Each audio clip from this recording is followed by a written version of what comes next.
आए थे दंडकारण्य में, तो घूमते घूमते ये परिसर में पूरे आगे गए थे। इधर धनुष्य से बाण निकल के इधर से ये पानी निकाला गया। मैं उधर आती हूँ तो मेरे को बहुत शांति मिलती है। रामकुंड में अगर हम उस पानी से अगर स्नान करवाते हैं तो शरीर में एक अजीब सी ठंडक होती है। इस जल से कोई भी चिकन पॉक्स या कोई बीमारी हो वो सब खत्म हो जाती है। राम खुद यानी श्री राम भगवान खुद यहाँ पर आकर के उन्होंने बाण से किस तरह से कुंड का निर्माण किया था। नमस्कार, आप देख रहे हैं हमारा खास कार्यक्रम अजूबा और आपके साथ हूं मैं खुशबू मनोरमा मिश्रा।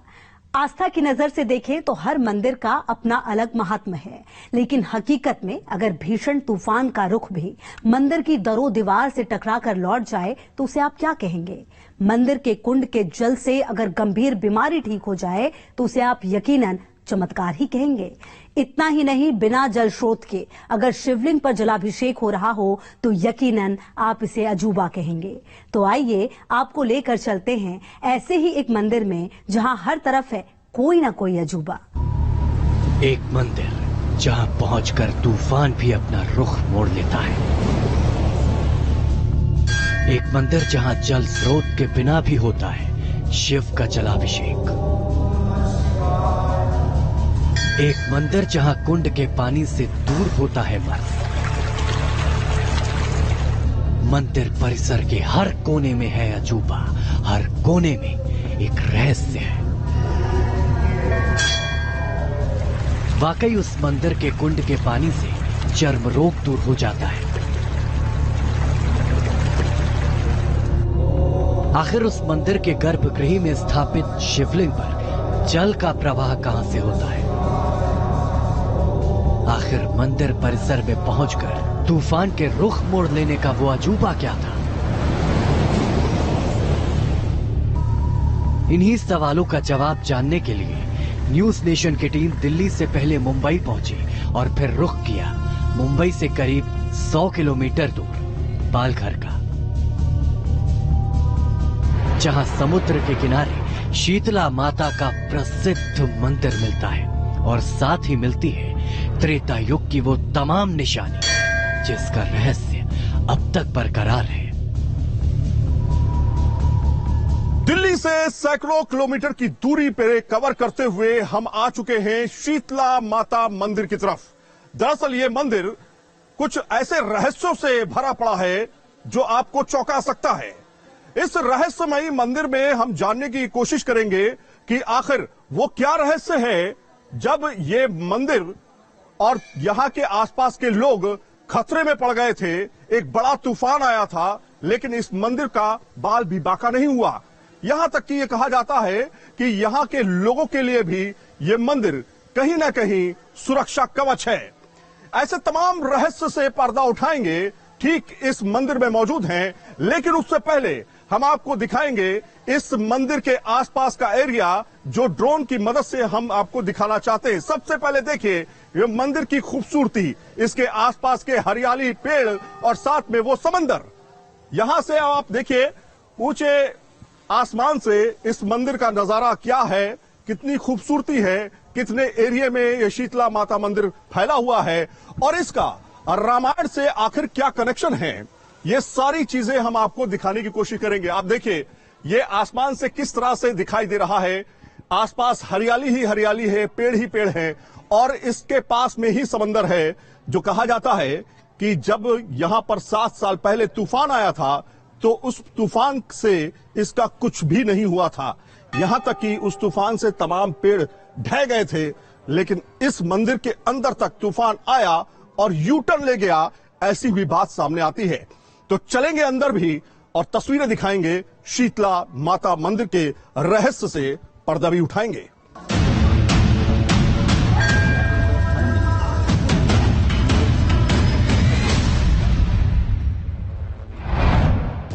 दिल्ली से सटे गुरुग्राम के शीतला माता का मंदिर हो या फिर राजस्थान के पाली के शीतला माता का मंदिर,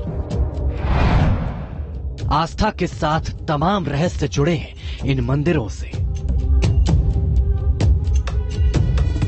बाकी दोनों मंदिरों की तरह ही महाराष्ट्र के पालघर के शीतला माता का मंदिर भी तमाम रहस्यों को समेटे है। न्यूज नेशन की टीम उन्हीं रहस्यों और अजूबे कहानी को जानने पहुंची थी पालघर। समंदर के किनारे बसा शहर पालघर और उसी पालघर के केलवा में त्रेता युग से अपने अंदर तमाम आस्था और रहस्य को समेटे शीतला माता का मंदिर।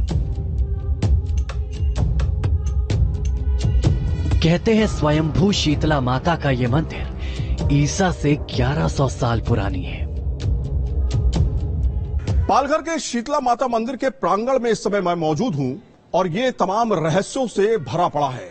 आखिर क्या क्या रहस्य है, एक एक रहस्य आपको बताएंगे।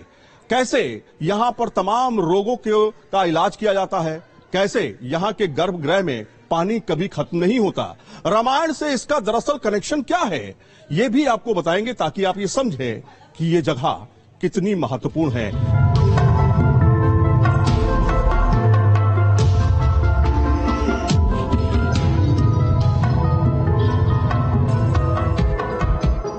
मंदिर परिसर में तमाम पौराणिक निशानियां मौजूद हैं और उन्हीं पौराणिक निशानियों में है मंदिर परिसर में बना ये कुंड।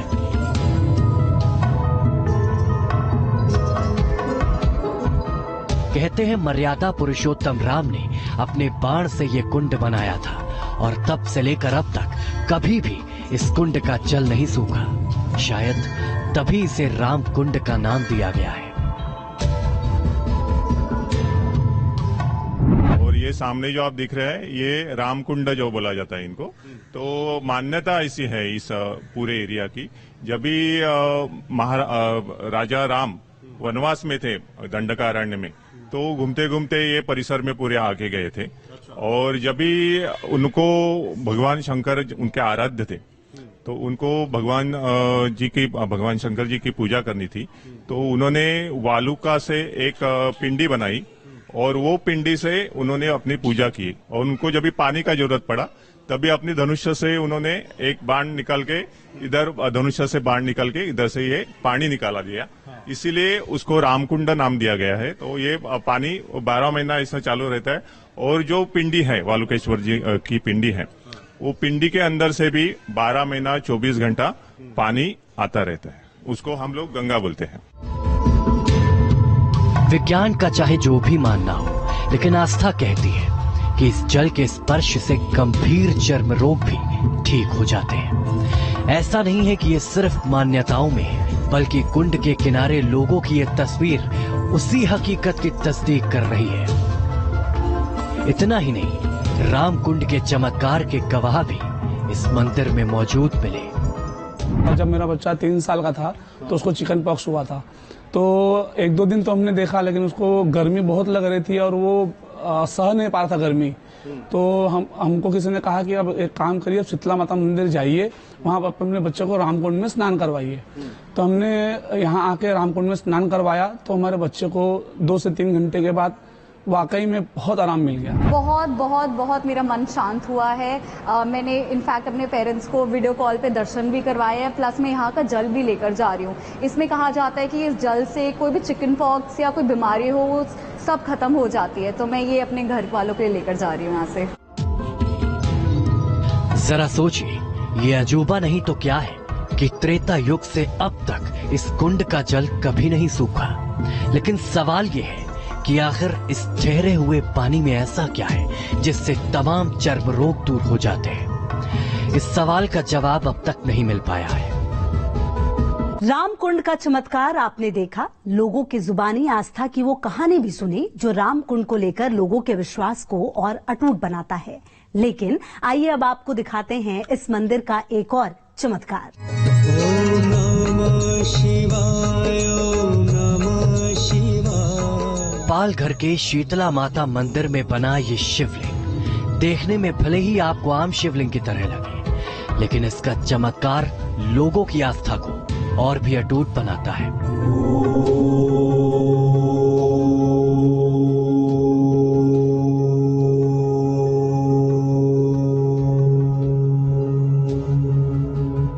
शिवलिंग की उसी चमत्कार को जानने के लिए न्यूज नेशन की टीम पहुंची मंदिर के गर्भगृह में। कहा जाता है कि यहाँ पर मीठा पानी है और पानी कहाँ से आता है, स्रोत क्या है, इसके बारे में अंदाजा नहीं है। ये भी जरा कहा जाता है कि पानी जो है इसको सुखाने के बाद फिर से इसके अंदर पानी अपने आप आ जाता है। उसमें थोड़ा समय लगता होगा लेकिन पानी आता जरूर है। ये आप देखिए, ये है शंकर भगवान की जगह पे जहां पर गर्भगृह के अंदर हम मौजूद हैं और यहाँ के अंदर आप देखिए इस जगह को बताया जाता है काफी ये प्राचीन है और इसके ऊपर रखा हुआ है ये पीतल का मटका और कलश जो है वो यहाँ पर रखा हुआ है और धीरे धीरे पानी जो है इसमें जा भी रहा है, लेकिन इसका पानी जो है नीचे से कैसे आता है इसके बारे में हम ये जानने की कोशिश करेंगे। गर्भगृह में शिवलिंग के पिंड में जल का अवशेष कहां से आता है, ये सवाल का जवाब जानने के लिए हम वहां पहुंचे थे, लेकिन मंदिर के मुख्य संरक्षक और पुजारी पंडित जयेश को ही सिर्फ हकीकत की जानकारी थी। तो शंकर भगवान की पिंडी है, ये स्वयंभू है। तो स्वयंभू का मतलब है अपने आप उसमें से पानी भी आता है और अपने आप तो ये तैयार हुआ पिंडी है, इसके लिए उसको स्वयंभू पिंडी बोला जाता है। सवाल तो ये है कि आसपास जो लोकेशन है वो समंदर की लोकेशन है, वहां पर तो खारा पानी आता है, तो क्या ये खारा पानी है या मीठा पानी? नहीं, ये मीठा पानी है बिल्कुल, और यही एक रहस्य है, यही अपनी भगवान की एक ये रहते हैं कि रहस्य है जो बोला जाता है कि कैसे नारियल में पानी आ जाता है वैसे ये पिंडी के अंदर से भी पानी आ जाता है। तो इसको सुखाने के बावजूद भी इसमें पानी आता रहता है? हाँ। तो ये इसका कोई वैज्ञानिक तथ्य है या कोई साइंटिफिक कभी रिसर्च हुई है उसके ऊपर या कभी इस तरह की बात सामने आई? नहीं, ऐसा हमको कुछ मालूम नहीं है। बहुत दूर दूर से ये परिसर में लोग आ जाते हैं, महाराष्ट्र से तो आते ही है, पूरे देश से भी आते हैं, बाहर से भी कोई जो मान्यता जो भक्त लोग हैं देवी के या भगवान के, तो वो बाहर से भी कभी इंडिया में भारत में आते हैं तो जरूर ये मंदिर का दर्शन, माता जी का दर्शन, वालुकेश्वर महाराज का दर्शन करने के लिए। पुराना है सर ये रामायण काल में जो राम भगवान जब भी वनवास में थे तभी उनको जब भी पूजा करने का था, तभी राम जी भगवान ने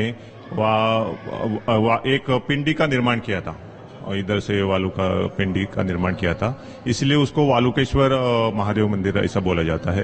तो स्वयं राम भगवान ने इसका ये पिंडी का स्थापना किया ऐसा मान्यता है। शिवलिंग के पास जल का कोई स्रोत नहीं है, फिर ये पिंड में पानी कहां से आता है? चलिए 2 मिनट के लिए मान भी लेते हैं कि समुद्र के किसी शोते से पिंड में जल का प्रवाह हो रहा, लेकिन खारे पानी का शिवलिंग के पिंड में आते ही मीठा हो जाने का दावा भी तो किया जाता है।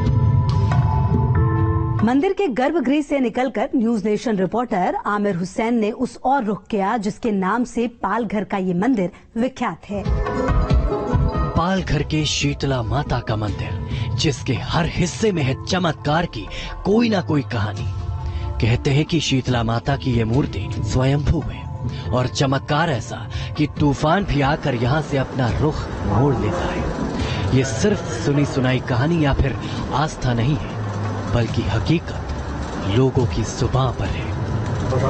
ये परिसर में राजा बिंब ने 1100 साल तकरीबन 1100 के आसपास देवगिरी का जो एक राजा था, उनका 2 राजकुमार था, उसमें से एक बिंब करके राजा था, वो इधर से आ गया, ये परिसर में आ गया। ये पालघर से पानेरी नदी जो आता है माहिम की तरफ, तो पानेरी नदी का जो उसका जो निसर्ग सौंदर्य उसको इतना अच्छा लगा और ये परिसर उसको इतना अच्छा लगा कि उसने ये माहिम में ही अपना राजधानी बनाने का सोच लिया। और ये बिंब ने अब उसके साथ उसने वो 27 कुल लेके आया था अपना, जब भी ये प्रदेश में उसने आक्रमण किया था तभी। और बिंब ने ये माहिम, ये बाजू का जो माहिम है उधर अपना राजधानी बनाया। ये पूरा परिसर बाद में उसने ये जो डेवलप किया। परिसर देखिए, ये वो जगह है शीतला माता देवी का मंदिर और इस जगह को किस तरह से निर्माण किया गया है ये आप तस्वीरों में देख सकते हैं। और कहा यह भी जाता है कि मंदिर का जो निर्माण है जो किया गया था वो 1985 में किया गया था। उससे पहले अहिल्याबाई ने जो है इस पूरे में इसका निर्माण किया था और उसके बाद से ही इस मंदिर को धीरे धीरे और डेवलप किया जाने लगा।